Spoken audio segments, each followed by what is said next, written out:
A war over territory, and now a name enters the battlefield. Donnyland, a joke-turned negotiating tactic in the Donbas. A flag, a pitch, a bid to win Trump's favor. But when a war is this stuck, can a name unlock a deal or expose just how desperate diplomacy has become?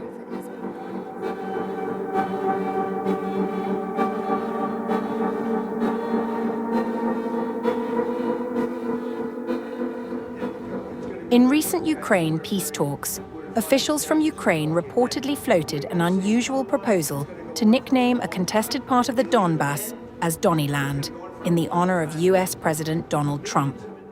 According to a report by the New York Times, the idea was partly symbolic, initially raised in jest, but later retained as a strategic attempt to appeal to Trump and encourage his administration to take a firmer stance against Russia's territorial demands. The moniker, a blend of Donbas and Donald, was discussed among negotiators familiar with the talks. While it has not appeared in any formal documents, the term has continued to circulate during discussions. However, a Ukrainian negotiator did create a flag for Donnyland, coloured green and gold, and a national anthem using ChatGPT, the person with knowledge of Ukraine's negotiating strategies said. It's not clear that the US side ever saw them. The Donbas region has been at the centre of conflict since 2014 and remains a critical battleground following Russia's full-scale invasion of Ukraine. The specific area in question is a northwestern slice of Donetsk Oblast, covering roughly 2,000 square miles. Negotiators also explored the possibility of a so-called Board of Peace linked to Trump playing a role in administering the territory. The proposed zone would not fall fully under the control of either side and could be framed as a diplomatic achievement associated with Trump. The approach reflects a broader pattern in international diplomacy. In 2018, Poland proposed naming a US military base, Fort Trump, to secure American support. Similarly, a recent peace agreement between Armenia and Azerbaijan included a transport link dubbed the Trump Route for International Peace and Prosperity. Despite its unusual branding, the proposal underscores the high-stakes nature of the ongoing negotiations. The fate of this contested territory remains one of the central sticking points between Kyiv and Moscow. Russian President Vladimir Putin has indicated that Moscow intends to continue fighting until its forces reach key administrative boundaries in the region. Meanwhile, Ukrainian President Volodymyr Zelensky has resisted conceding territory, though he has signalled openness to alternative arrangements such as a demilitarized or economically autonomous zone.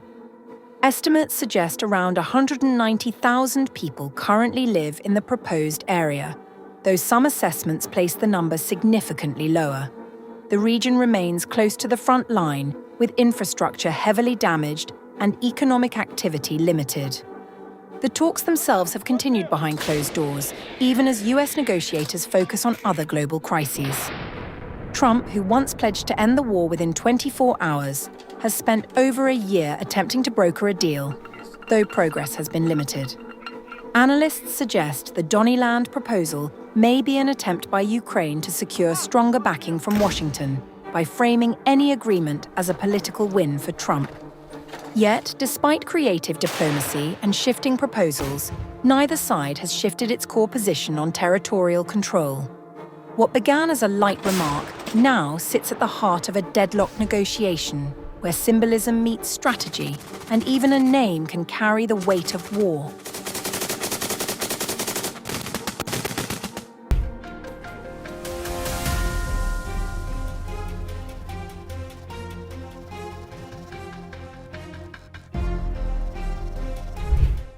Former Ukrainian Foreign Minister Dmytro Kuleba has issued a stark warning that recent developments in Belarus may point towards a dangerous new phase in Russia's war against Ukraine.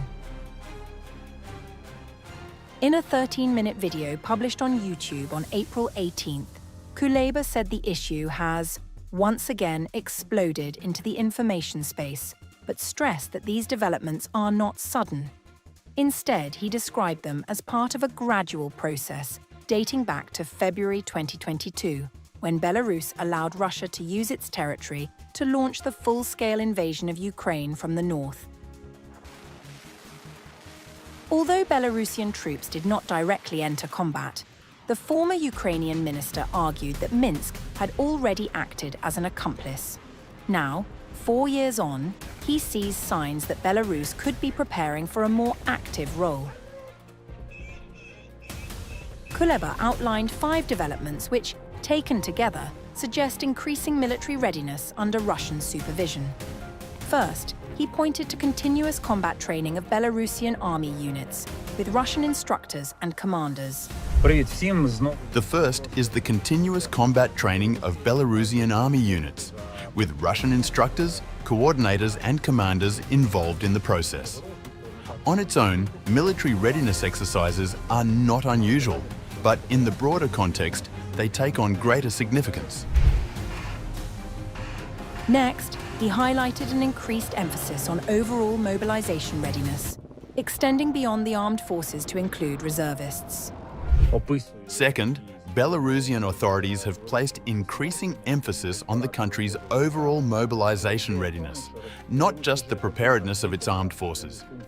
This includes renewed focus on reservists. Reports that Alexander Lukashenko signed a decree calling up reserve officers are not extraordinary in themselves, but they become more meaningful when viewed alongside other developments. Third, Kuleba noted that Belarus conducted command and staff exercises in March. Belarus's command and staff exercises in March were not simple inspections of combat readiness, but larger-scale drills aimed at testing coordination between headquarters and military units, a more serious level of preparation.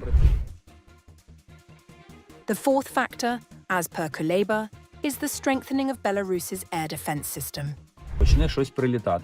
This suggests Minsk expects that its airspace could come under attack in the event of a wider conflict. Belarus's own systems are insufficient, and Russia is believed to be supplying additional air defense assets to help create a protective shield. Fifth, the former Ukrainian minister noted intensified coordination between Russian and Belarusian militaries. This interaction appears to be concentrated at the level of planning and synchronization rather than joint deployment of units. I am convinced Russia is helping Belarus prepare in a serious way. Kuleba also drew attention to Lukashenko's recent meeting with military leadership, during which the Belarusian leader declared that the era of peace for Belarus was over, stating, "We are preparing for war." Kuleba dismissed claims that these measures are purely defensive. Nobody is planning to attack them. Statements by authoritarian leaders should not be ignored. Kuleba warned that even Belarus doesn't want to risk its ability, but alleged that Russian President Vladimir Putin appears determined to draw Minsk deeper into the war. However, the assumptions have not been met with complete vigor globally. Grigory Nizhnikov, a senior researcher at the Finnish Institute of International Relations, said, As long as NATO remains a combat-ready alliance, Russia will not attack Europe. Therefore, warnings by Ukrainian politicians about future attacks, including from Belarus, look unrealistic and could harm Ukraine. Ukraine is making a mistake. While no strike groups have yet been identified that would indicate an immediate offensive, activity along Ukraine's northern border continues to increase under close Kremlin supervision. The signals are building, but whether they mark preparation, pressure, or the prelude to escalation remains an open question.